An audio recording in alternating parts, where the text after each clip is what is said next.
في العالمين إنك حميد مجيد. قال الله تبارك وتعالى في كلامه المجيد: أعوذ بالله من الشيطان الرجيم. بسم الله الرحمن الرحيم. ما ننسخ من آية أو ننسها نأت بخير منها أو مثلها. ألم تعلم أن الله على كل شيء قدير. ألم تعلم أن الله له ملك السماوات والأرض وما لكم من دون الله من ولي ولا نصير. قال المؤلف والمفسر رحمه الله تعالى: أدام النفع بعلومه وعلومكم في الدارين آمين، إلى أن قال: قلت والذي يحمل اليهود على البحث في مسألة النسخ إنما هو الكفر والإناد، فإنه ليس في العقل ما يدل على امتناع النسخ في أحكام الله تعالى، لأنه يحكم ما يشاء كما أنه يفعل ما يريد، مع أنه قد وقع ذلك في كتبه المتقدمة وشرائعه الماضية، كما أحل لآدم عليه السلام تزويج بناته من بنيه ثم حرم ذلك، وكما أباح لنوح عليه السلام بعد خروجه من السفينة أكل جميع الحيوانات ثم نسخ إلا بعضها، وكان نكاح الأختين مباحا لإسرائيل وبنيه، وقد حرم ذلك في شریعت التوراة وما بعدها. اب مفسر رحمت اللہ علیہ ارشاد فرماتے ہیں، مفسر ابن کثیر رحمت اللہ علیہ ارشاد فرماتے ہیں کہ جہاں تک نسخ کی مخالفت کا تعلق ہے کہ یہودیوں نے نسخ کا انکار کیا، یعنی یہود جو ہیں وہ اس بات کے قائل نہیں تھے کہ کوئی اللہ، تو لہذا وہ فرماتے تھے کہ اب اس تورات کے بعد ہمیں پھر اور کسی کتاب کی ضرورت نہیں ہے، کیونکہ نعوذ باللہ ثم نعوذ باللہ وہ اپنے تعویلات بعیدہ کی پیش نظر یہ کہتے تھے کہ جی اللہ کا اگر یہ کتاب اللہ کی ہے، حکم اللہ کا ہے، تو پھر اللہ کو حکم بدلنے کی کیا ضرورت؟ اگر پہلا حکم ٹھیک تھا تو پھر دوسرا کیوں آیا، اور دوسرا ٹھیک ہے تو پھر پہلا غلط تھا اور خدا غلطی سے پاک. تو اس لیے یہ سمجھیں کہ نسخ کے منکر سب سے پہلے جو ہیں وہ تو یہود ہیں، اور اس کے بعد بھی یعنی حضور صلی اللہ علیہ وسلم کے زمانے میں بھی اہل رضوان اللہ علیہم اجمعین اور ان کے بعد تابعین تبع تابعین، اسی طرح ائمہ مجتہدین، ائمہ محدثین، ائمہ فقہاء، علماء هذه الامہ رحمت اللہ علیہم اجمعین الی یوم القیامہ، ان سب کا یہ متفق علیہ عقیدہ ہے کہ اللہ کے احکام میں نسخ ہوتا ہے. اللہ تبارک و تعالی اپنے ارادے سے جب چاہتے ہیں حکم میں تبدیلی فرما دیتے ہیں، اور اس نسخ کے اندر بھی اللہ کی رحمتیں ہی رحمتیں ہوتی ہیں، یعنی پہلے احوال کے مطابق، حالات زمانہ کے مطابق اور بندوں کی قوت و استطاعت کے مطابق دیتا ہے. اب اس نسخے کی تبدیلی کو کوئی یہ نہیں کہہ سکتا نعوذ باللہ کہ طبیب کا پہلا نسخہ غلط تھا، بلکہ طبیب مریض کے احوال کے مطابق فیصلہ کرتا ہے، جیسے جیسے اس کی طبیعت کا تقاضا ہوگا وہ احکام بدل دے گا، نسخہ بدل دے گا، طریقہ بدل دے گا. تو سب سے پہلے مخالف جو ہے نسخ کے، یہ بات یاد رکھ لیں، یہودی ہے، اور ان کے بعد جو نسخ کے مخالف ہیں وہ فرقہ معتزلہ ہے. فرقہ معتزلہ جو ہے ان کی بنیاد بھی دراصل یہود سے ہے. یہ جتنے فرقے ضالہ ہیں، یعنی جتنی دنیا میں گمراہ فرقے پیدا ہوئے ہیں اور جتنی ناری فرقے ہیں جن کے بارے میں حضور پاک صلی اللہ علیہ وسلم نے ارشاد فرما دیا ہے کہ میری امت جو ہے وہ 73 فرقوں میں بٹ جائے گی، اور کلہم فی النار الا ما انا علیہ واصحابی، او کما قال رسول اللہ صلی اللہ علیہ وسلم، فرمایا صرف ایک جماعت جنت میں ہوگی جو میرے اور میرے صحابہ کے طریقے پہ ہے، اس کے ماں سوا تمام طرق جو ہیں وہ طرق نار ہیں.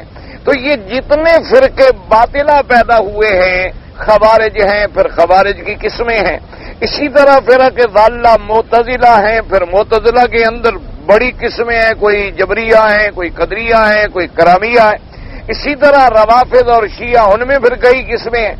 یہ تمام فرقوں کے اصل اور بنیاد جو ہے فتنے کی وہ دراصل یہود ہے. ان یہود سے ہی یہ فتنے سارے جو ہیں پھر نکلتے چلے آئے اور آگے جا کر پھر شاخ در شاخ تقسیم ہوتے چلے گئے. تو معتزلہ جو ہیں یہ بھی دراصل فتنہ یہود کا اثر ہے. تو یہ کہتے ہیں جو آیت ہم نے پڑھی ہے کہ اللہ نے فرمایا ما ننسخ من آیت او ننسیھا، کہ نہیں منسوخ کر دیتے، نہیں بدل دیتے ہم کوئی آیت یا بھلا دیتے کوئی آیت، بلکہ لاتے ہیں اس جیسی یا اس سے بہتر. تو اس کے بارے میں وہ یہ ترجمہ کرتے ہیں کہ بھی یہاں قید ہے، یعنی یہاں ایک شرط لگی ہوئی ہے کہ اگر ہم چاہتے کہ کوئی آیت منسوخ کریں تو ہم اس کے بدلے میں بہتر لاتے، لیکن ہم نے کوئی منسوخ نہیں کی. یعنی وہ یہاں اس کو ایک قید اور شرط کے ساتھ مقید کر دیتے ہیں کہ یعنی اللہ نے کوئی حکم منسوخ نہیں کیا، یعنی اللہ چاہتے ہیں کہ اگر ہم منسوخ کرتے، یعنی اگر ہم کوئی حکم بدلنا چاہتے تو ہم بدل دیتے اور اس سے بہتر لے آتے، لیکن ہم نے نہیں بدلا. تو یہ معتزلہ کا عقیدہ ہے جو فرقہ ضالہ ہے. اسی طرح ابو مسلم اصفہانی نے بھی ان کا ساتھ دیا ہے. اس نے بھی معتزلہ کی تائید کی ہے کہ قرآن پاک کے اندر کوئی نسخ نہیں ہے، کوئی اللہ کا حکم منسوخ نہیں ہوا، بلکہ یہ قید لگی ہوئی ہے کہ اگر ہم چاہتے تو منسوخ کر دیتے، اگر ہم چاہتے تو بھلا دیتے، لیکن ہم نے ایسا نہیں کیا. تو ابو مسلم اصفہانی اور معتزلہ وہ بھی یاد رکھیں قرآن میں نسخ کے قائل نہیں ہیں. لیکن علماء اہل سنت والجماعت صحابہ سے لے کر سلفن اور خلفن، متقدمین اور متاخرین، تمام کے تمام جو ہیں قرآن میں نسخ کے قائل ہیں کہ اللہ جب چاہے حکم بدل دے، اس کی حکمتیں ہیں. اچھا، اب فرق یہ ہے کہ بعض علماء نے تو ایک مکمل حکم کو بالکلیہ بدل دینے کا نام نسخ رکھا ہے، یعنی ایک حکم تمام کا تمام بدل جائے. کیا مانا کہ پہلے کعبہ بیت المقدس تھا، اس کے بعد اللہ نے حکم دیا فولی وجہ کا شطر المسجد الحرام، تو اب پہلا حکم بالکل بدل گیا، پورے کا پورا بدل گیا. یعنی اس کعبے کے بجائے اب قبلہ ہمارا مسجد الحرام ہو گیا، اللہ کا کعبہ ہو گیا. تو بعض علماء تو نسخ کا معنی یہ کرتے ہیں کہ بھئی نسخ کا معنی ہی یہ ہے کہ پہلے حکم کو بالکلیہ بدل دیا جائے، یعنی من جمیع الوجوہ بدل دیا جائے. اور بعض علماء یہ کہتے ہیں کہ اگر سارا حکم بھی نہ بدلے، اس کی کوئی ایک جزئی بدل جائے تو وہ بھی نسخ ہے. یعنی سارا حکم نہیں بدلا گیا بلکہ اس کا کوئی ایک جز بدل دیا گیا تو وہ بھی نسخ کہلائے گا. تو اس لیے متقدمین علماء نے تو یہ لکھا ہے کہ قرآن میں تقریباً 500 آیتیں ایسی ہیں جو منسوخ ہو گئی، یعنی جن کے حکم جو تھے منسوخ ہو گئے، یا تو وہ بالکلیہ منسوخ ہو گئی یا بھلا دی گئیں، یا آیتیں باقی رہیں لیکن حکم جو ہے وہ ختم کر دیا گیا. اور انہوں نے ان کی تعداد جو ہے تقریباً 500 آیتیں نقل کی ہے. لیکن ان کے بعد جو متاخرین علماء کرام آئے اور جنہوں نے یہ پابندی لگا دی تھی کہ بھی نسخ کا معنی یہ ہے کہ پورا حکم بدلے، پورا حکم بدلے، جب یہ پابندی لگی تو آیتیں گھٹ گئیں. لہذا انہوں نے کہا کہ کل 25 آیتیں ہیں جن کے اندر نسخ ہوا ہے، یعنی 500 سے کم ہو کے 25 پہ آ گئیں. جنہوں نے 500 کہا تھا وہ بھی اپنی جگہ سچے ہیں، اس لیے کہ کسی جزوی تبدیلی کو بھی انہوں نے نسخ میں شمار کر لیا، اس لیے آیتوں کی تعداد بڑھ گئی. اور جنہوں نے کامل حکم کو نسخ تسلیم کیا تو آیتوں کی تعداد گھٹ گئی اور 25 پہ آ گئی. اور شاہ ولی اللہ محدث دہلوی رحمۃ اللہ علیہ نے پھر ان 25 آیتوں میں بھی تطبیق کی کوشش کی تو 5 آیتوں کے وہ قائل ہیں. وہ کہتے ہیں کہ صرف 5 آیات ہیں جن میں نسخ ہوا ہے اور باقی کے اندر تطبیق کرنا جو ہے وہ ممکن ہے. اور جہاں اللہ کے قرآن میں تطبیق ممکن ہو تو ہم بلا وجہ نسخ کی طرف کیوں جائیں. تو بہر صورت اس میں کوئی شبہ نہیں کہ صحابہ سے لے کر آج تک علماء حق کا جو ہے وہ نسخ کے قائل ہیں. اسی لیے ایک واقعہ آتا ہے کہ حضرت علی کرم اللہ وجہہ ایک دن مسجد میں تشریف لے آئے، دیکھا کہ ایک آدمی جو ہے وہ لوگوں کو واعظ کر رہا ہے. تو آپ نے لوگوں سے پوچھا کہ یہ کون آدمی ہے، کیا کہہ رہا ہے؟ انہوں نے کہا جی یہ آتا ہے اور لوگوں کو واعظ نصیحت کرتا ہے.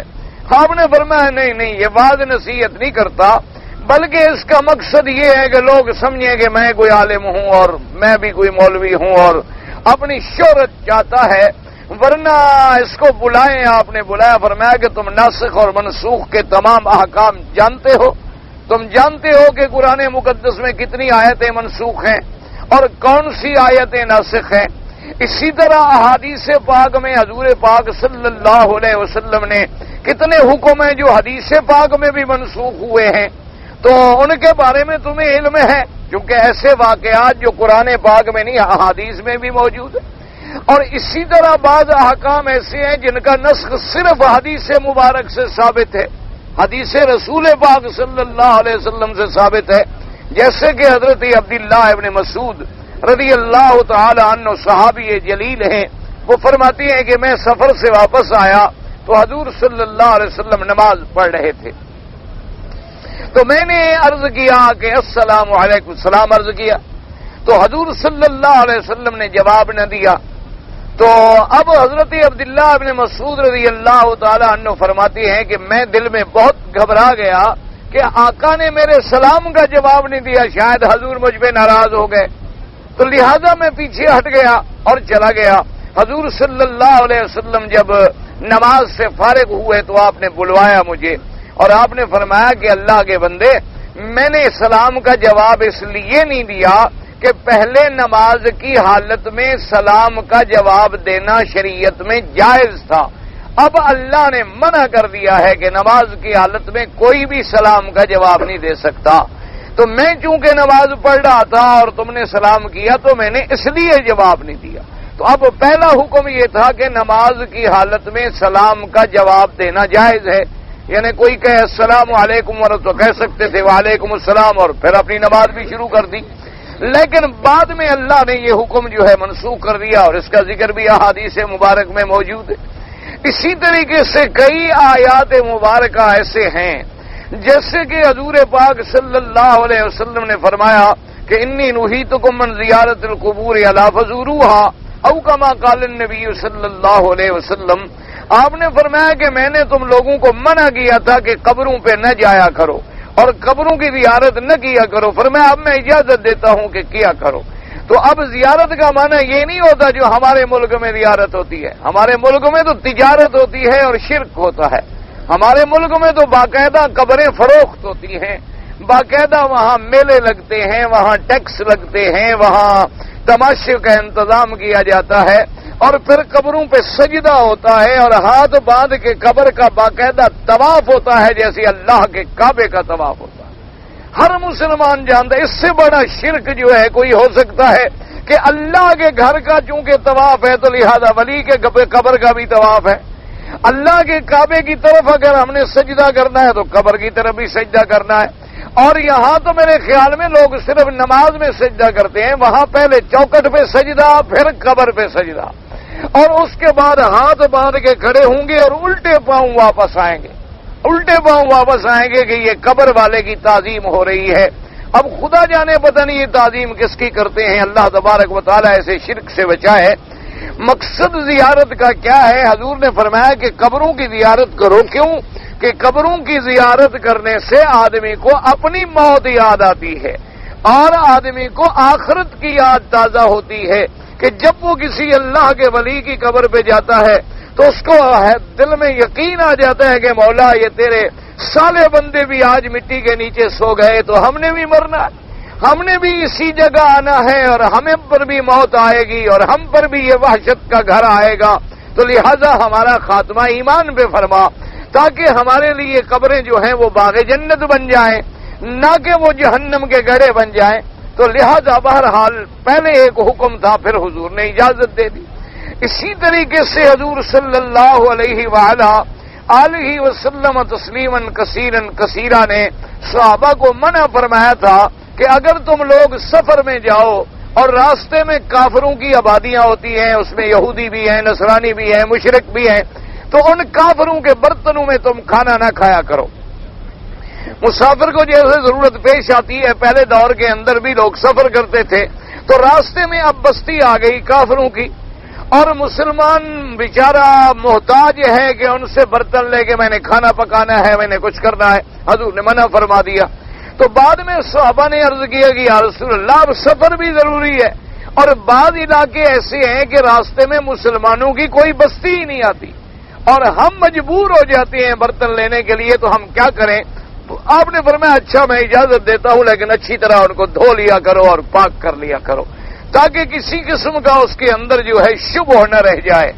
اسی طرح حضور صلی اللہ علیہ وسلم نے پہلے ایسی چیزوں سے منع کر دیا تھا۔ یہ کھجور کا درخت ہے نا جی، تو کھجور کے درخت کا جو تنا ہوتا ہے اس کا مٹکا بناتے تھے، اس کا باقاعدہ یعنی باہر سے لکڑی صاف کر لی، اندر سے سوراخ کر کے مٹکے کی شکل بنا لی۔ اسی طریقے سے جو آپ کے ہاں کدو ہوتا ہے، ایک لمبا بھی ہوتا ہے ایک گول بھی ہوتا ہے، اس کو بھی اندر سے سوراخ کر کے سکھا کے مادہ نکال کے اس کو بھی برتن بنا لیتے تھے۔ تو اس میں بھی حضور نے منع فرما دیا کہ بھی اس کے اندر تم استعمال نہ کیا کرو، کیوں؟ لوگ اس میں شراب بنایا کرتے تھے۔ لوگ اس زمانے میں ابتدا میں شراب جو ہے وہ ان چیزوں میں بناتے تھے، ان کے اندر بند کر دیا اور زمینوں میں دفن کر دیا۔ اس میں خمیر زیادہ اٹھتا تھا کہ بالکل چونکہ بند ہو گیا، ہوا اندر جا نہیں سکتی تھی اس برتن سے۔ حضور صلی اللہ علیہ وسلم نے منع فرما دیا۔ تو جب حرمت شراب قائم ہو گئی، مسلمانوں کو پتہ لگ گیا کہ شراب حرام ہے اور ہر مسکر حرام ہے، ہر نشہ آور چیز حرام ہے، اور تمام لوگ الحمدللہ منشیات سے بچ گئے، تو پھر حضور نے اجازت دے دی کہ اب کوئی بات نہیں، اب اگر ان برتنوں کو استعمال کرتے ہو تو کر لو۔ ابتدا میں اندیشہ تھا کہ کہیں آدمی ان برتنوں کے استعمال سے کسی نشے والی جگہ میں نہ چلا جائے، لہذا جب پورا سد باب ہو گیا تو اجازت مل گئی۔ تو حضرت علی رضی اللہ تعالی عنہ نے فرمایا کہ اگر تمہیں ناسخ اور منسوخ کے احکامات کا پتہ نہیں ہے تو پھر تمہیں واعظ کرنے کا اور تقریر کرنے کا کیا حق ہے؟ اس لیے پتہ نہیں تم ایک ایسی حدیث سناتے رہو جو منسوخ ہو چکی ہو، تم لوگوں کو ایک ایسا حکم سکھلاتے رہو جو حکم جو ہے اللہ کے پاک پیغمبر نے منسوخ کر دیا ہو۔ تو لہذا ناسخ اور منسوخ کا ہونا جو ہے صحابہ رضوان اللہ تعالی علیہم اجمعین سے لے کر اور آج تک علماء حق کا، علماء اہل سنت والجماعت کے نزدیک حق ہے، اور اسی میں اللہ کی حکمتیں ہیں، اللہ کی رحمتیں ہیں کہ اللہ نے اپنے بندوں کے لیے احکامات میں نرمی فرما دی۔ اب جیسے بغیر پانی کے پہلے وضو ہو ہی نہیں سکتا تھا اور نماز ہو نہیں سکتی تھی، جب تک پانی نہ ملے وضو نہ ہو تو نماز نہیں ہوتی تھی، لیکن اللہ نے اپنے بندوں کے لیے حکم نازل فرما دیا کہ مٹی کے ہاتھ مار کے تیمم کر کے نماز پڑھ لو۔ حتیٰ کہ اگر کوئی آدمی جنابت کی حالت میں ہے، یعنی آدمی جنگل میں ہے، صحرا میں ہے، اس کو احتلام ہو گیا، ناپاک ہو گیا، پانی نہیں ہے، وہ بھی تیمم کر لے، بس کافی ہے، تیمم کر کے نماز پڑھ لے اور جہاں پانی ملے وہاں غسل کر لے۔ تو یہ ساری رعایتیں جو ہیں یہ اللہ کا احسان ہے۔ تو اس لیے مفسر فرماتے ہیں کہ یہودیوں نے کیوں مخالفت کی؟ محض کفر، محض اناد، ورنہ یہ تو کوئی سوال پیدا نہیں ہوتا کہ جب اللہ ہر چیز پہ قادر ہے، جو چاہے کر دے، اپنے حکم بھی بدلے تو اس پہ قادر ہے۔ جیسے کہ مفسر رحمت اللہ علیہ نے فرمایا کہ حضرت آدم علیہ السلام کے زمانے میں اللہ نے بہن بھائی کا نکاح جائز رکھا، لیکن بعد میں حرام ہو گیا۔ نوح علیہ السلام کے زمانے میں جب نوح علیہ السلام کشتی سے اترے تو اللہ پاک نے تمام حیوانات کا کھانا حلال کر دیا، کیوں؟ تمام چیزیں تو غرق ہو گئی، مخلوق اللہ کی ساری فنا ہو گئی، اور کشتی میں وہی لوگ بچ گئے جو حضرت نوح علیہ السلام کے ساتھ سوار تھے۔ اب جب جبل جودی پر آ کے کشتی لگی تو اترنے کے بعد کھائیں کیا؟ ان کے پاس ماں سوائے حیوانات بحریہ کے تو کوئی چیز ملتی ہی نہیں تھی، اور کیا مل سکتا تھا؟ یا حیوانات بریہ یا حیوانات بحریہ۔ تو اللہ تبارک و تعالی نے ان کے لیے حلال کر دیا، بعد میں تحریم آ گئی۔ اسی طریقے سے بہت ساری چیزیں ہیں جو بنو اسرائیل کے لیے اللہ تبارک و تعالی نے مباح کر دی اور بعد میں حرام کر دی، یا پہلے حرام تھی اور بعد میں ان کو اجازت مل گئی۔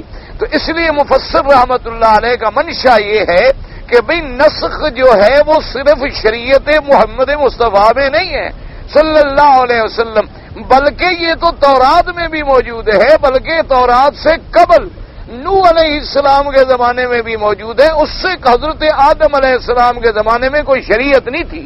یاد رکھو آدم علیہ السلام جو ہیں اللہ تبارک و تعالی نے جب انہیں دنیا میں بھیجا ہے تو کوئی نبوت، آپ نبی تو تھے لیکن شریعت لے کے نہیں آئے، آپ کو احکام دیے گئے صرف تعمیر کے کہ دنیا کو بسانا کیسے ہے، دنیا کو آباد کیسے کرنا ہے۔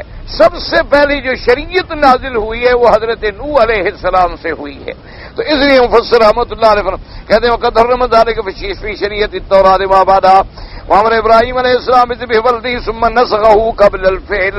اور حضرت مفسر فرماتے ہیں کہ جیسے اللہ پاک نے سیدنا ابراہیم کو حکم دیا کہ اپنے بیٹے کو ذبح کرو، اب بیٹے کا ذبح کرنا جو ہے یہ کوئی یعنی کون ذبح کرتا ہے بیٹے کو، لیکن اللہ کا حکم تھا، ابراہیم علیہ السلام تیار ہو گئے۔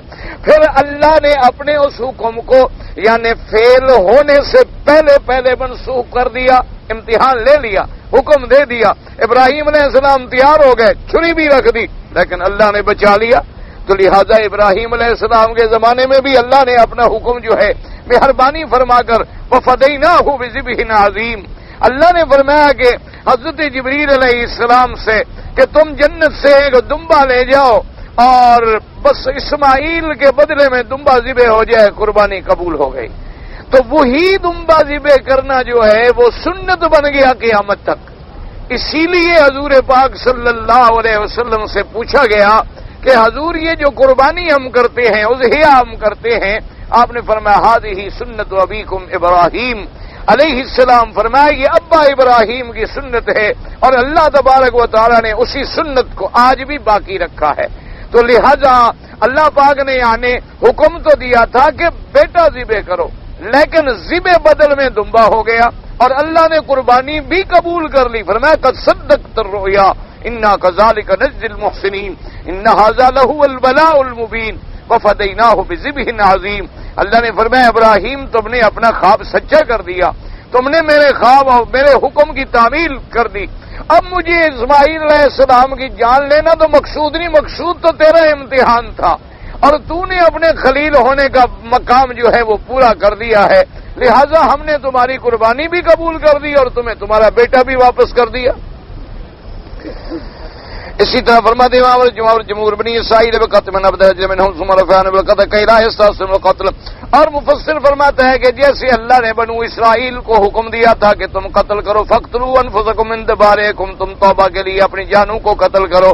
اب بنو اسرائیل نے جب قتل کرنا شروع کیا، تقریباً 70,000 بنو اسرائیلی قتل ہوئے، تو اللہ نے فرمایا بس جو ہو گئے، باقی کی توبہ منظور ہے۔ واشیان کثیرتن یطول ذکرام، فسر فرماتا ہے بہت ساری مثالیں دی جا سکتی ہیں لیکن بات بہت زیادہ لمبی ہو جائے گی۔ قوم یعترفون بذلک ویصدفون عنہ، یہ یہودی یہ ساری باتیں مانتے بھی ہیں لیکن اس کے باوجود بھی اعتراض کرتے ہیں۔ وما یجاب بہ عن ھذہ الادلۃ باجوبۃ لفظیۃ فلا یصرف الدلالۃ فی المعنى اذ هو المقصود، اور وہ یہودی ان باتوں کا انکار کر کے لفظی ہیر پھیر کر کے جواب بناتے ہیں، حالانکہ حقیقتاً مانا تو وہی کا وہی رہتا ہے کہ اللہ نے اپنا پہلا حکم جو ہے وہ بدل دیا۔ اب اس کے بعد فرماتے ہیں وَكَمَا فِي كُتُبٍ مَّشْهُورٍ مِّنَ الْبِشَارَةِ بِمُحَمَّدٍ صلی اللہ علیہ وسلم وَالْأَمْرِ بِاتِّبَاعِهِ فَإِنَّهُ يُفِيدُ وُجُوبَ مُتَابَعَتِهِ عَلَيْهِ الصَّلَاةُ وَالسَّلَامُ وَإِنَّهُ لَا يَقْبَلُ عَمَلًا إِلَّا عَلَى شَرِيعَتِهِ وَالسَّوَاءٌ قِيلَ إِنَّ الشَّرَائِعَ المتقدمة بغيات لابسة علیہ الصلاۃ والسلام۔ اب مفسر رحمۃ اللہ علیہ فرماتے ہیں کہ یہودیوں کی تو یہ عادت ہے کہ جیسے ان کی کتابوں میں بشارت تھی میرے پاک نبی حضرت محمد مصطفیٰ کی، آپ کی پیدائش کا ذکر، آپ کی پیدائش کی جگہ کا ذکر، آپ کی علامات، اور اتنی واضح علامات تھیں کہ ان میں کوئی معاند تو شک کر سکتا ہے، کوئی عقل والا کبھی شک کر ہی نہیں سکتا، اتنی واضح علامت، لیکن پھر گئے، مکر گئے، انکار کر گئے، تحریف کر دی، کتابیں بدل ڈالی، اور لوگ پوچھتے تو کہتے نہیں وہ جس نبی کے آنے کا ذکر تورات میں ہے نا، یہ وہ نبی نہیں ہے، انکار کر دیتے۔ تو اس لیے مفسر فرماتا ہے کہ بھئی یہود کی تو یہ عادت ہے، ان کے تو مزاجوں میں داخل ہے یعنی غدر کرنا، خیانت کرنی، اللہ کے احکام میں تبدیلیاں کرنی، لہذا اگر وہ نسخ کا انکار کرتے ہیں تو یہ کوئی نئی بات تو نہیں ہے۔ اس لیے فرماتے ہیں مفسر رحمۃ اللہ علیہ کہ من ثمات الصيام الى الليل وقيل انها متركه من شریعت محمد صلی اللہ علیہ وسلم نسختها فعلی کل تقدیر فوجوب مطاباتی متعین، یعنی سب سے بڑی بات جو ہے وہ یہ ہے کہ اللہ پاک نے حکم دیا کہ جب میرے پاک پیغمبر حضرت محمد مصطفیٰ صلی اللہ علیہ وسلم کا زمانہ آئے تو ان کی اتباع کریں، ان کی اطاعت کریں، ان کی صحیح معنی میں پیروی کریں۔ آپ کی اطاعت جو ہے وہ بالکل معین ہے، یعنی آج بھی اگر کوئی شخص یہودیت پہ قائم رہے یا نصرانیت پہ قائم رہے وہ جہنم میں جائے گا، کیونکہ حضور پاک نے فرمایا کہ میری نبوت کے بعد، میری رسالت کے بعد جو شخص مجھ پر ایمان نہ لے آئے وہ مسلمان نہیں، وہ کافر ہے۔ اس لیے کہ تمام کتابوں میں یہ حکم تھا کہ جب حضور کا زمانہ آئے تو حضور کی اتباع کریں۔ اسی فصل النجاب کتاب نو آخر الکتب عہدا باللہ تبارک و تعالی وفی هذا المقام بین تعالی جواز النسخ ردا علی الیہود علیہم لعنت اللہ۔ اب چونکہ حضور پاک خاتم الانبیاء حضرت محمد مصطفیٰ صلی اللہ علیہ وسلم کی نبوت بھی جامع ہے، آپ کی نبوت بھی کامل اور مکمل، اور آپ پر جو اللہ نے کتاب بھیجی وہ بھی کامل اور مکمل، آپ کا دین بھی کامل اور مکمل، اس لیے اللہ پاک نے قرآن کے اندر بھی نسخ کے احکام بیان فرما دیے تاکہ قیامت تک کے لیے تمام چیزیں جو ہیں وہ حجت ہو جائیں اور رد ہو جائیں ان یہودیوں کا جو منکر ہیں اللہ کی، ان پہ کروڑوں لعنتیں ہوں۔ اس لیے اللہ پاک نے اس آیت کے بعد فوراً فرمایا الم تعلم ان اللہ علی کل شیء قدیر، الم تعلم ان اللہ لہ ملک السماوات والارض۔ اللہ نے فرمایا کیا میرے نبی آپ نہیں جانتے کہ اللہ ہر چیز پہ قادر ہے؟ بالکل قادر، تو جب ہر چیز پہ قادر ہے تو حکم بدلنے پہ بھی قادر ہے، جو چاہے بدل دے۔ اس لیے فرمایا علم تعلم، اور کیا آپ نہیں جانتی ان اللہ لہ ملک السماوات والارض، اسی کے لیے ملک ہے آسمانوں کے اور زمینوں کے، وکما ان لہ الملک بلا منازع فَكَذَلِكَ لَهُ الْحُكْمُ بِمَا يَشَاءُ۔ جب یہ سارا ملک اللہ کا ہے اور کوئی اللہ کا کے مقابلے پہ جھگڑنے والا نہیں، کوئی دعویٰ نہیں کر سکتا کہ میرا ملک ہے۔ کون کہہ سکتا ہے کہ میرا ملک ہے؟ اگر کسی کا ملک ہوتا تو وہ خود فنا ہو جاتا۔ تمام کا تمام ملک جب اللہ کا ہے تو پھر حکم بھی اللہ کا ہے، وہ جو چاہیں جب چاہیں جیسا چاہیں حکم جاری فرما دیں۔ اس لیے فرمایا الا لہ الخلق والامر، خبردار مخلوق بھی اسی کی ہے اور حکم بھی اسی کا ہے۔ اسی لیے دیکھ لیں آج پوری دنیا میں جو لوگ ذلیل ہو رہے ہیں، وجہ کیا ہے کہ مخلوق اللہ کی ہے اور قانون بندوں کا ہے۔ پوری دنیا میں جو تباہی آئی ہوئی ہے نا جی، پوری دنیا کے اندر آپ اس کا مطالعہ کر لیں، یعنی پورے عالم میں، چاہے وہ عالم اسلامی ہے یا عالم غیر اسلامی ہے، ان سب میں جتنی تباہیاں ہیں، جتنی قتل ہے، خون ریزیاں ہیں، بد امنیاں ہیں اور بے برکتی ہے، آسمانوں سے اللہ کے عذاب کے نزول ہیں، زمینوں سے اللہ کے قہر کا اظہار ہے، اس سب کی وجہ کیا ہے کہ ملک اللہ کا ہے، ملک اللہ کا ہے، مخلوق اللہ کی ہے اور قانون بندوں کا ہے۔ حالانکہ جب مخلوق اس کی ہے تو قانون بھی اسی کا چلے گا۔ اور اسی طرح دیکھ لیں جو لوگ اللہ کے قانون کو صحیح معنوں میں مانتے رہے ان کو اللہ نے عزت دی کہ نہیں؟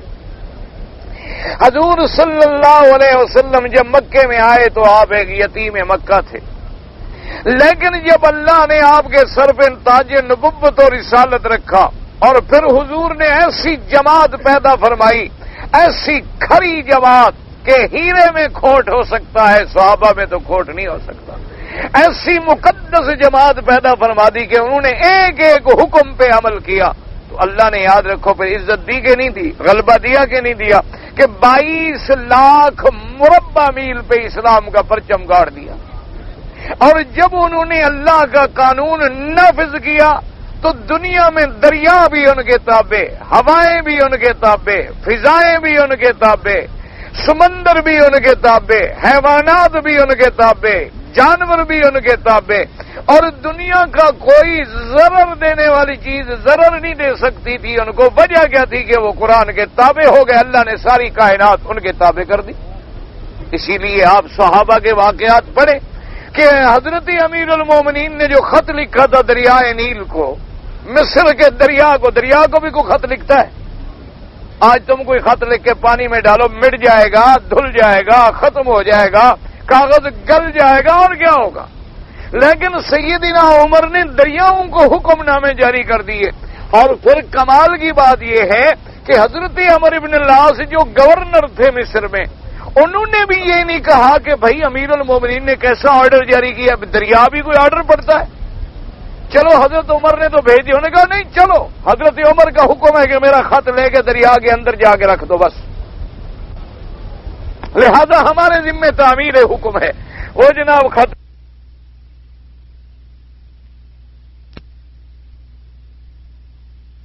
کے حکم سے نہیں چلتے ہو اور جاہلیت کی رسموں کے تم تابع ہو، ہمیں تمہاری کوئی ضرورت نہیں، اللہ تمہارے بغیر بھی مصر والوں کو رزق دے سکتے ہیں۔ یہ خط لکھا اور صحابہ کہتی ہیں ہم خط لکھ کے باہر آئے، اسی رات میں دریا اتنی چڑھ گیا کہ کبھی نہیں چڑھا تھا، اور پورا علاقہ آباد ہو گیا اور آج تک پھر نہیں اترا۔ یعنی دریا تابع ہو گئے، فضائیں تابع ہو گئیں، جنگل کے بھگیار تابع ہو گئے، شیر تابع ہو گئے، اور سمندر تابع ہو گئے، دریا موجود ہے، کشتیاں نہیں ہیں۔ حیران ہے کہ جی کشتیاں، چلو چل پڑے، دریا کے اوپر چل پڑے، دریا تابع ہیں، بہ رہے ہیں، دریا اپنا کام کر رہا ہے، صحابہ کا لشکر اوپر سے گزر رہا ہے، کوئی مسئلہ نہیں۔ یعنی ایسی زہر کہ حضرت خالد ابن الولید کو جب زہر دی گئی، انہوں نے بتلایا اس کمانڈر نے، اس نے کہا یہ زہر ہے اور اس کا ایک قطرہ زبان پہ لگ جائے تو آدمی مر جاتا ہے، خیال رکھنا کہیں دشمن تمہیں زہر نہ دے دے کھانے میں، ذرا احتیاط رکھنا کھانا کھانے میں۔ حضرت خالد ابن الولید فرمایا دکھلاؤ تو صحیح کہاں ہے تمہاری زہر؟ اس نے انگوٹھی کھولی، زہر نکالی، آپ نے اس کو پانی میں ڈالا، فرمایا بسم اللہ الذی لا یضر مع اسمہ شیء فی الارض ولا فی السماء وهو السمیع العلیم، پی گئے۔ اس نے کہا کیا کر رہے ہو؟ اس نے کہا میرے مدنی باغ نے فرمایا یہ آیت پڑھ لو تو کوئی چیز نقصان دے ہی نہیں سکتی، بس میرا ایمان ہے۔ آج تم یہ آیت 7 دفعہ پڑھ کے کھا کے دیکھو بڑا تمہیں ہضم ہوتی ہے؟ تو کیوں، کیا قرآن بدل گیا یا حضور کا فرمان بدل گیا؟ ہاں ٹھنڈے دل سے سوچو، آخر قرآن بدل گیا ہے یہ حضور کا؟ یہ کہو نہ قرآن بدلا نہ فرمان بدلا، ہمارا ایمان بدلا، کہ ہمارا ایمان ہے نہیں۔ ہم زمزم کا پانی بھی پیتے ہیں، یار گولی بھی دینا، وہ گولی کھانی ہے وہ بھی دینا، زمزم کا پانی بھی، اللہ میاں شفا کر دے۔ پتہ نہیں عقیدہ زمزم پہ تھا یا گولی پہ تھا، پتہ کوئی نہیں۔ اللہ فرماتے جب تم خود منافق ہو تو فائدہ کیا ہو؟ نہ تمہیں زمزم فائدہ دے گا نہ تمہیں گولیاں فائدہ دے گی۔ جن کو حضور کی حدیث پہ یقین تھا، یعنی آپ اندازہ فرمائے حضرت سفیان ابن عیینہ رحمت اللہ علیہ، جو امام بخاری کے بھی استاد ہیں رحمت اللہ علیہم اجمعین، محدث سے شہیر گزرے ہیں، اور فرماتے ہیں کہ میں زمزم پینے کے لیے، اس زمانے میں تو کنواں تھا، ڈول کھینچ کے ہر کوئی پیتا تھا، اب تو اللہ ان کو جزا دے کہ اتنا انتظام کر دیا کہ 30 لاکھ آدمی اگر ڈول کھینچتے تو لوگ تو مر جاتے زمزم کے کنویں میں۔ اس زمانے میں تو آدمیوں کا عدد کتنی ہوتا تھا، اس لیے ہر آدمی ڈول کھینچ لیتا تھا۔ الحمدللہ اللہ نے ہمیں بھی نصیب کیا وہ دور، ہم نے بھی دیکھا اللہ کے شکر سے، اللہ کی رحمت سے۔ لیکن بہرحال اللہ اس حکومت کو جزائے خیر دے کہ آج ہر جگہ انہوں نے صفوں میں، حرم میں، چھتوں پہ، دروازوں پہ، بلکہ مدینہ منورہ میں بھی زمزم پہنچا دیا کہ وہاں جو روزہ افطار کریں تو ان کے بعد بھی پانی زمزم کا ہو۔ تو حضرت سفیان ابن عیینہ فرماتی ہیں کہ میں زمزم پینے کے لیے آیا، میں نے دیکھا کہ ایک آدمی کھڑا ہے اور وہ زمزم پی رہا ہے، پتہ نہیں کون ہے، اور زمزم پینے کے بعد اس نے کہا کہ یا اللہ تیرے سچے نبی کی سچی حدیث ہے، تیرا نبی بھی سچا، نبی کا فرمان بھی سچا، کہ ماء زمزم لما شرب لہ، کہ زمزم کا پانی جس غرض کے لیے پیو اللہ وہ دعا پوری کرتے ہیں۔ مائے زمزم جو ہے یاد رکھو یہ بیماریوں کا علاج نہیں، بلکہ اس کے پینے کے بعد جو دعا مانگو وہ دعا بھی قبول ہوتی ہے۔ اس لیے محدثین نے کرام نے لکھا ہے کہ زمزم کا پانی جو ہے وہ جنت کے مائے حوض کوثر سے بھی افضل ہے، اس جنت کے پانی سے بھی افضل ہے کہ جبریل علیہ السلام معراج کی رات جب حضور کا سینہ مبارک کھولا، ہر چیز جنت سے لے آئے لیکن پانی زمزم سے لیا۔ تو اس سے معلوم ہوا کہ اگر جنت کا پانی افضل ہوتا تو جبریل جنت سے لے آتے، پانی لے آنے میں کوئی جبریل تھک تو نہ جاتا نا۔ تو اس لیے اگر اس نے زمزم کا پانی لیا ہے تو محدثین نے استنباط کیا مسئلے کا کہ یہ ایسا پانی ہے کہ جنت کے پانی سے بھی افضل ہے۔ اب اس آدمی نے پتہ ہے کیا دعا مانگی؟ اس نے تم کیا دعا مانگی؟ تم تو کہو گے اللہ میاں پیسے ملے۔ بس ہمارے حاجی ایک ہی دعا کرتے ہیں، پیسے ملے، کسی کا بٹوا ملے غسل خانے میں، کسی کا پاسپورٹ مل جائے، کسی کی ٹکٹ مل جائے، نام بدل لیں گے، حاجی ہے۔ حاجی کے لیے تو سب جائز ہے نا، انا للہ و انا الیہ، یعنی طواف کرتے ہوئے جیب کاٹ رہے نا، ایمان سے کہو یہودی آگے کاٹتے ہیں نا، ایمان سے کہو اللہ کے کعبے میں جو جیب کٹ رہی ہے، چوری ہو رہی ہے، یہودی آتا ہے کاٹنے کے لیے۔ مسلمان ہے، کعبے کا طواف بھی کر رہا ہے اور نظر لوگوں کے بٹوے پہ ہے، پیسے پہ ہے، جیب پہ ہے، پاسپورٹ پہ ہے، ٹکٹ پہ ہے، اور آیا بھی کعبے میں، کوئی شرم بھی نہیں۔ رمضان کے روزے کے اندر بھی آج مجھے ایک دوست سنا رہے تھے کہ ایک نیا طریقہ نکالا ہے کہ سپرے ہاتھ میں ہے، وضو کر رہا ہے، اس کے کپڑوں پہ سپرے کر دیتے ہیں اور پھر اس کو خود کہہ دے بھائی تمہارے کپڑے گندے ہو گئے، اس کو دھو لو۔ اب آدمی کا قمیض جو گندا ہو جائے تو دھونے کے لیے غریب کیسے نماز پڑھے؟ اب دھونے کے لیے جب اتارے گا تو بٹوا کپڑے کچھ تو رکھے گا، رکھے اور گیا۔ یعنی اندازہ فرمو کیا خیال ہے آپ کا؟ یہ مسلمان ہے، دعا کرو اللہ پاک ان کو ہدایت دے، اور ہم کیا دعا کر سکتے؟ لیکن اس شخص کی دعا دیکھو، حضرت سفیان ابن عیینہ رحمہ اللہ فرماتے ہیں کہ اس نے کہا یا اللہ تیرا نبی سچا، تیرے نبی پاک کی حدیث سچی کہ زمزم پی کے جو دعا مانگو وہ دعا منظور ہوتی ہے، میں اس لیے دعا مانگ رہا ہوں کہ آج مجھے سفیان ابن عیینہ مل جائے اور حضور پاک کی 100 حدیثیں مجھے سنا دیں۔ وہ فرماتے ہیں ابھی اس نے ہاتھ ڈالے اور میں نے اس کا ہاتھ پکڑ لیا، میں نے کہا نا سفیان ابن عیینہ تمہاری دعا منظور ہو گئی ہے، میں سفیان ہوں، چلو میں تمہیں حدیثیں سناؤں۔ تو اس کو میں لے آیا اور پھر میں نے آگے حضور پاک کی حدیثیں سنانی شروع کر دی۔ تو جن کا ایمان یہ تھا پھر دعائیں بھی گولی کی طرح لگتی تھیں۔ آج کیا وجہ ہے کہ 30 لاکھ اور 20 لاکھ آدمی ہو، رمضان المبارک کا مہینہ ہو، 27 کی رات ہو اور کھڑے ہو کے رو رو کے دعائیں مانگیں بوسنیا کے لیے، کشمیر کے لیے، فلسطین کے لیے، لیکن ایک دعا بھی منظور نہ ہو، وجہ کیا ہے؟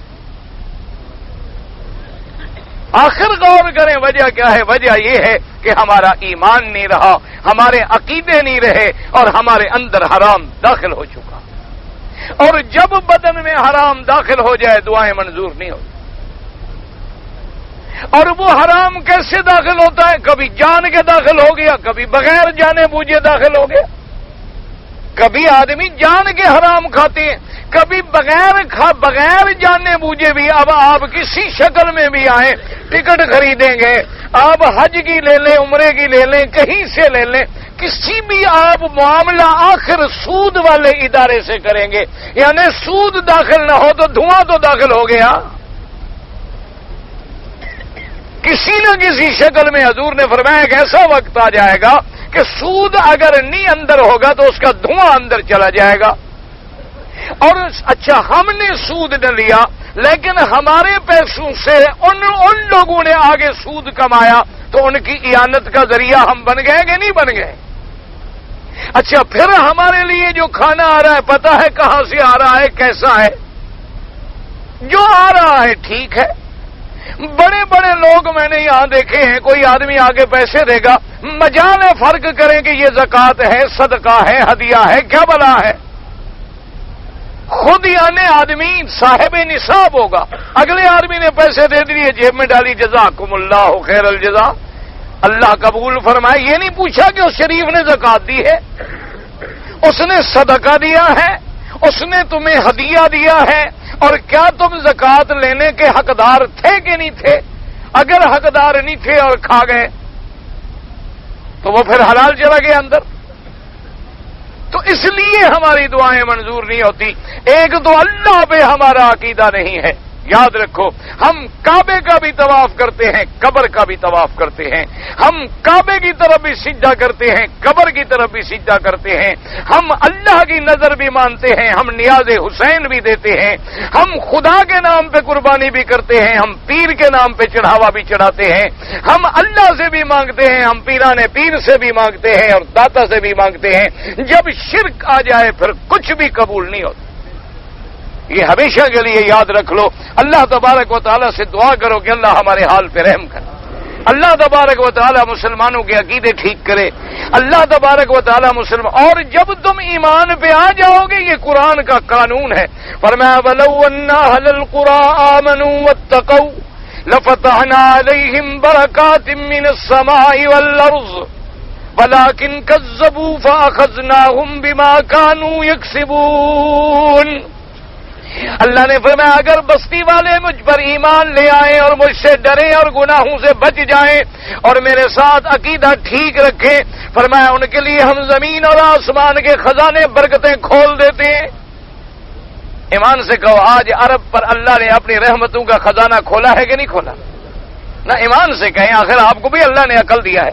آپ نے دیکھا تھا رمضان میں ہر جگہ آپ کو عرب نظر آتے تھے، امیر ہے غریب ہے، بوڑھا ہے عورت ہے، بچہ ہے مرد ہے۔ تم 20 تراویحاں پڑھ کے بھی 3 دفعہ لیٹتے تھے، وہ ساری ساری رات تہجد میں کھڑے، ساری ساری رات قیام اللیل میں کھڑے ہیں۔ عقیدے کے پہاڑ ہیں، اللہ کے راستے میں خیراتیں کرنے والے ہیں۔ اللہ نے بھی اپنے خزانے زمین و آسمان کے، اللہ نے فرمایا تم تو اونٹ کے دودھ پینے والے تھے، کھجوریں کھانے والے تھے، تم نے میرے قرآن کو سینے سے لگایا، میں نے بھی تم پر رحمت کے خزانے کھول دی۔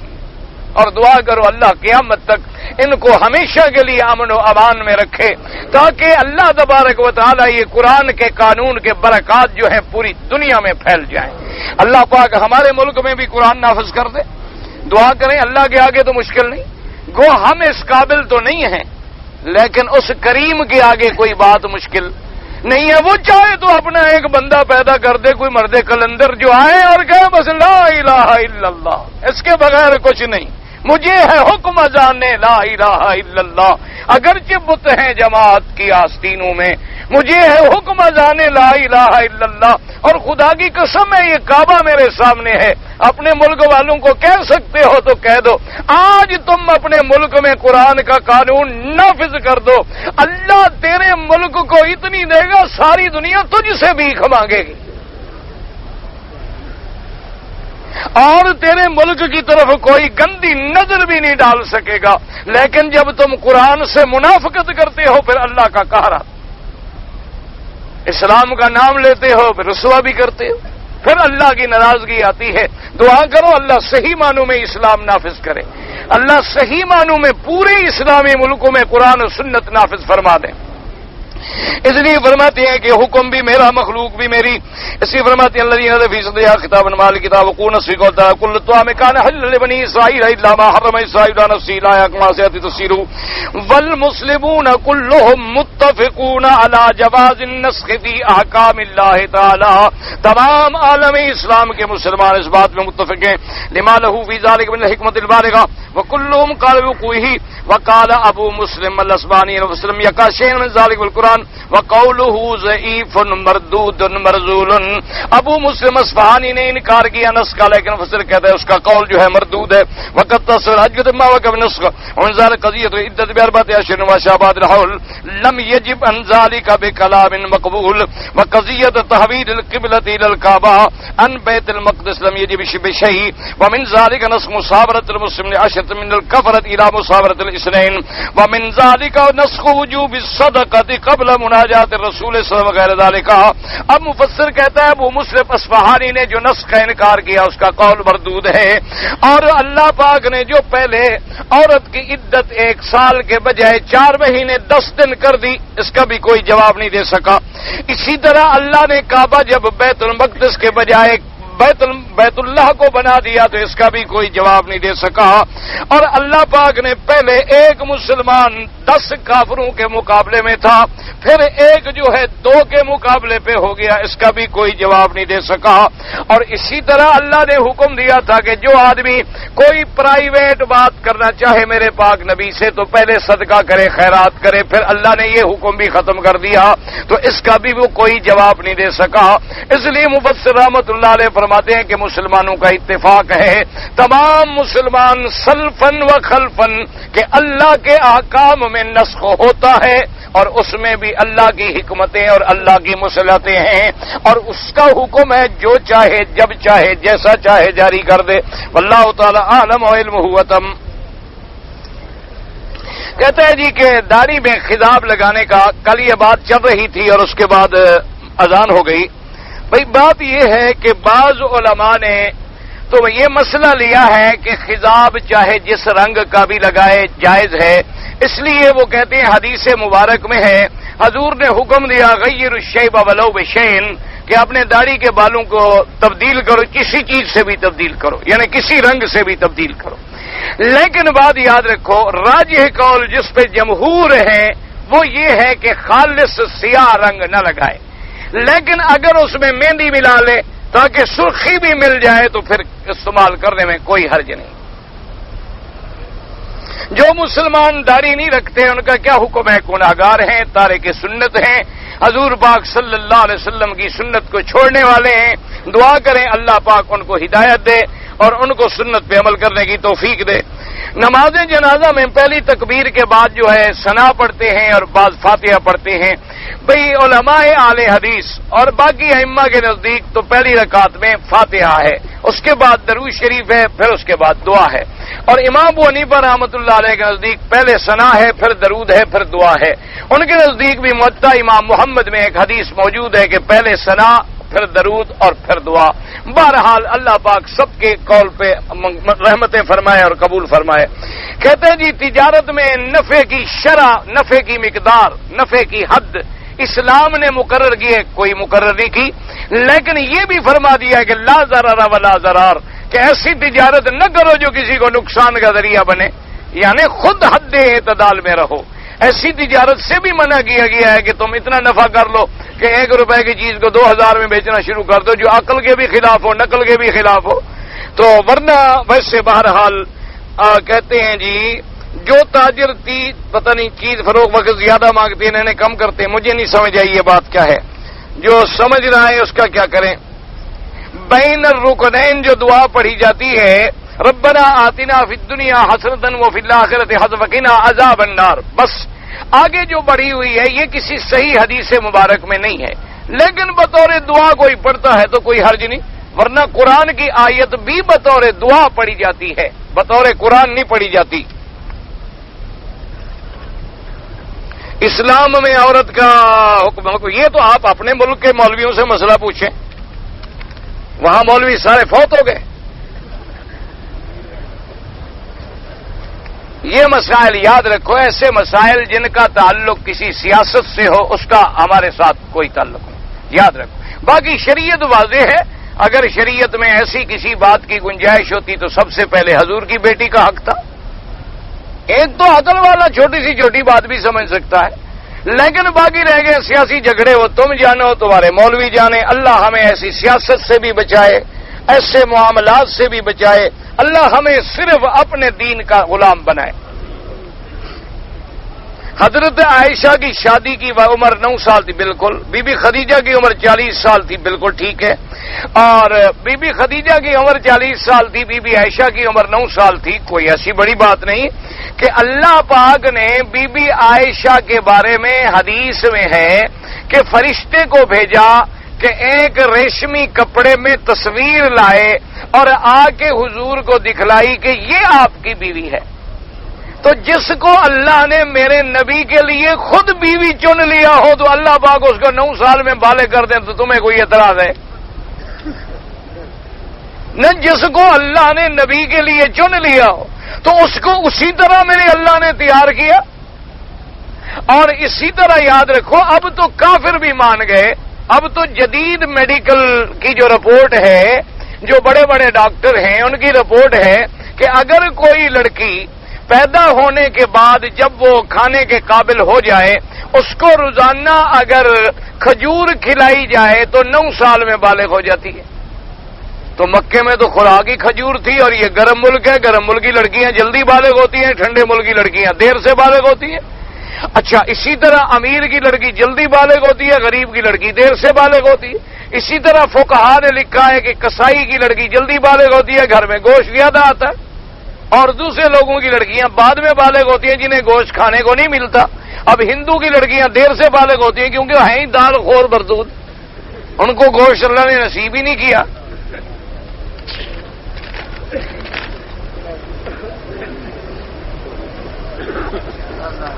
کہتے ہیں جی اگر طواف زیارت نہ کرے تو اس پر بیوی حلال نہیں ہوتی۔ کیا مانا یہاں نکاح ختم ہو جاتا ہے؟ نکاح کیوں ختم ہو جاتا ہے؟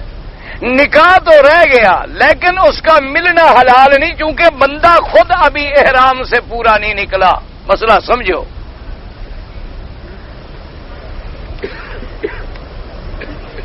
عورت بھی اگر طواف زیارت نہ کرے تو خامد پر اس کا ملنا حلال نہیں، وہ طواف زیارت کرے۔ عمرے میں حج سر مڈوایا تھا، اگر میں حج کروں تو اس میں بھی سر مڈوانا ہوگا، تو جب حج کرو گے، جب احرام نیا باندھو گے تو ہر چیز نہیں، سر پھر مڈوانا ہوگا۔ جتنے دفعہ عمرہ کرو، جتنے دفعہ حج کرو، کسی دوسرے شخص کے نام سے طواف تم طواف اپنے لیے کرو، ان کے لیے دعا کیا کرو۔ عمرہ قضا کرنا ہو تو میقات پہ جانا ہوگا، بالکل جانا ہوگا۔ رمضان میں فطرہ دینا بھول گیا تو فطرے کا حکم یہ ہے کہ عید سے 1 دن قبل یا 2 دن قبل یا نماز سے قبل، اگر رہ گیا تو بس رہ گیا۔ اب ویسے خیرات کر دو، صدقہ ہے، لیکن فطرے والی بات نہ رہی۔ باپ بیٹا فوت ہو گیا، باپ نے بیٹے کی بیوی سے شادی کر لی، بالکل حرام ہے۔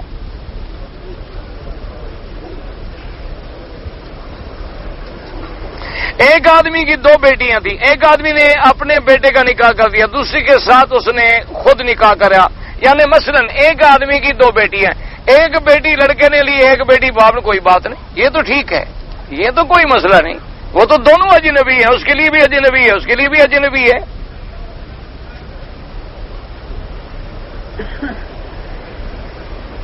ایک آدمی نے اپنی بیٹی کا نکاح ایک شخص کے ساتھ کر دیا، 1 سال اس کے گھر میں رہی، حمل بھی ہو گیا، لیکن اس باپ نے اس حمل کے ساتھ بغیر طلاق کے دوسری جگہ نکاح کر دیا۔ بالکل نکاح نہیں ہوتا جب تک کہ طلاق نہ ہو اور عدت نہ گزرے۔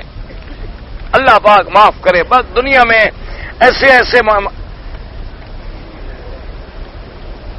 4 رکعت نماز میں 2 رکعت، بھائی یہ واضح لکھا کرو، مجھ سے پڑھا نہیں جاتا تو میں کیا کروں۔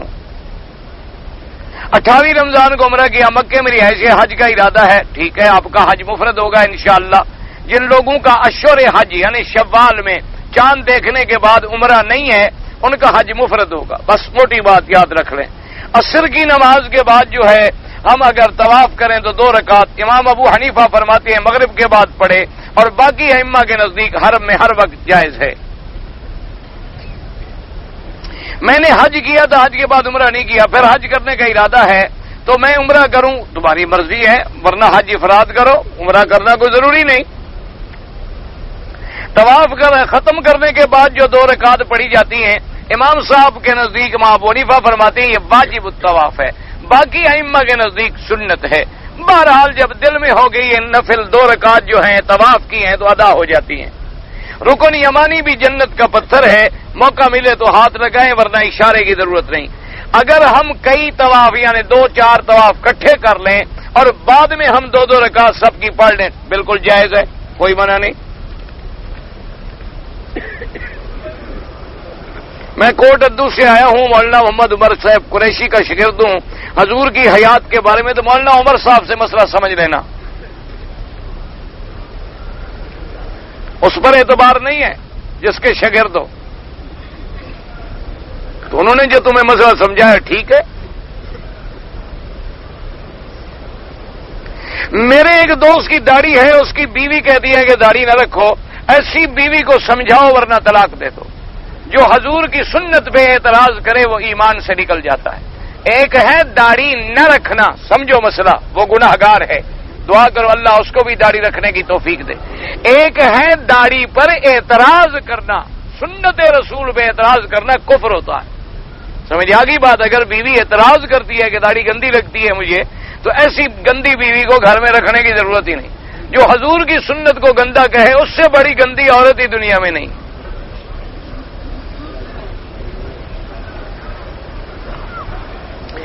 آپ کا پرچہ اذان بلال آیا ہے، مکتبہ امدادیہ پہ پہنچا، بڑی مہربانی میں لے لوں گا انشاءاللہ۔ جو لوگ عمرے پہ آتے ہیں اور رہ جاتے ہیں، حج کرتے ہیں، ان کا حج ہوتا ہے کہ نہیں ہوتا؟ کیوں نہیں ہوتا؟ بھی اللہ سب کا حج قبول کریں گے۔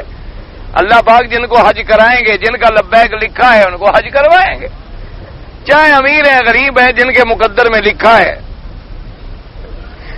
جو لوگ رمضان میں آئے لیکن انہوں نے رمضان کے بعد کوئی عمرہ نہیں کیا، ان کے لیے قربانی، بھائی ایک ہے قربانی، سمجھو مسئلہ، جو اپنے ملک میں ہر سال قربانی کرتے ہو وہ تو علیحدہ چیز ہے، وہ تو قربانی ہر صاحب نصاب کے ذمہ لازمی ہے، وہ کرے گا۔ ہاں اس کا حل موجود ہے کہ تم گھر میں خط لکھ دو ابھی سے کبھی میری قربانی وہاں کر دینا۔ اور ایک ہوتی ہے حج کی بکری، حج تمتع یا حج قران کی بکری۔ تو جن لوگوں نے شوال میں، ذی الحجہ میں، ذی القعدہ میں عمرہ نہیں کیا، ان کا حج مفرد ہے، ان کے لیے حج کی بکری ضروری نہیں ہے۔ سمجھ آ گئی؟ وہ مینا میں کنکری مار کے بال کٹا کے احرام کھول دیں گے۔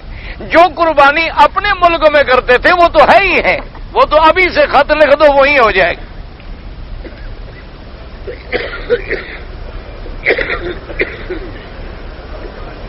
ایک شخص نے مدینے سے احرام باندھ کے طواف کیا، صفا مروہ بھی نہیں کیا اور احرام کھول دیا، تو اگر وقت نہیں گزرا تو جلدی جلدی پھر مکمل کر لے، ورنہ اس کے لیے دم پڑ جائے گی، ایک بکری بطور دم دینی ہوگی۔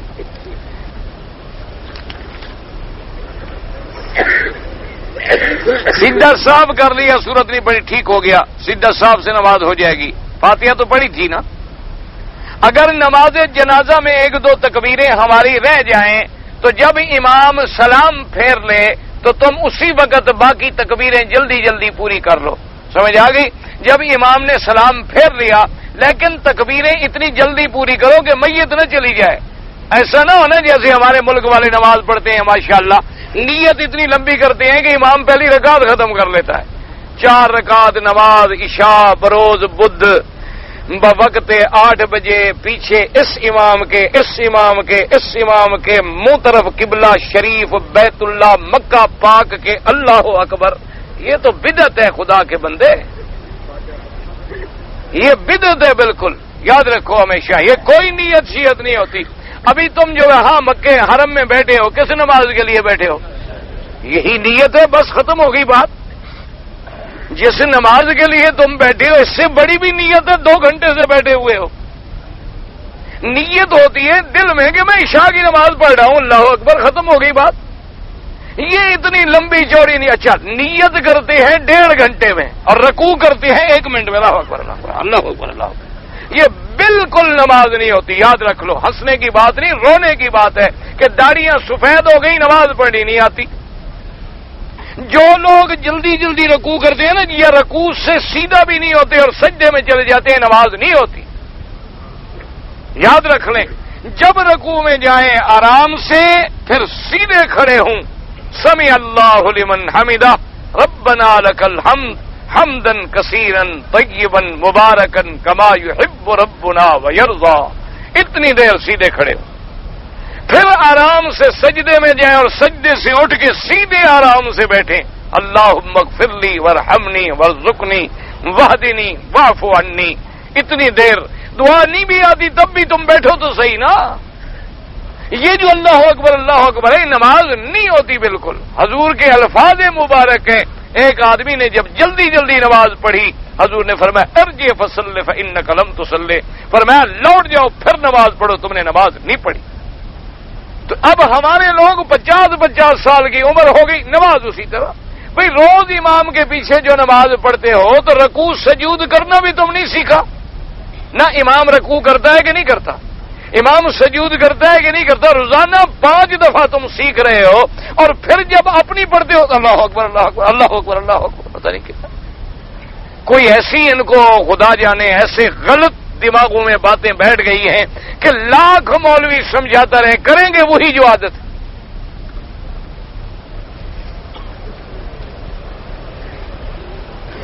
میں نے عرض کیا ہے نا جی کہ شاہ ولی اللہ رحمۃ اللہ علیہ نے لکھا ہے کہ کوئی آیت، ایک قول ان کا یہ بھی ہوگا، بہرحال 5 کے وہ قائل ہیں۔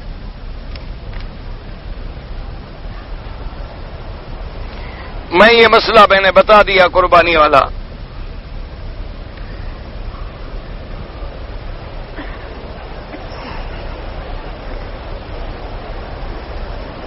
میں اگر کوئی حج کے لیے جو حج کے لیے بیٹھ گیا، یاد رکھو گے ہمارا تو ایمان ہے کہ جب حضرت ابراہیم علیہ السلام نے ندا دی تھی نا وَأَذِّن فِي النَّاسِ بِالْحَجِّ، تو جس نے بھی لبیک کہا تھا اس کو اللہ حج نصیب کرے گا، اور جس نے نہیں کہا تھا نہیں ہوگا، جس نے 2 دفعہ کہا تھا 2 دفعہ کرے گا، 10 دفعہ کہا تھا 10 دفعہ کرے گا۔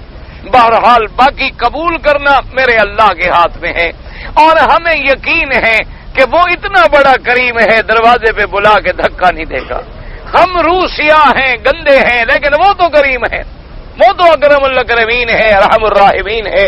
لیکن دعا کرو، توبہ کرو، عقیدے ٹھیک کرو، اپنی نمازیں ٹھیک کرو۔ تمہاری نماز اور عقیدہ ٹھیک ہو گیا تو سمجھو حج پہ آنا قبول ہو گیا۔ اللهم صل على سيدنا محمد وعلى آل سيدنا محمد وسلم۔ ربنا آتنا في الدنيا حسنة وفي الآخرة حسنة وقنا عذاب النار۔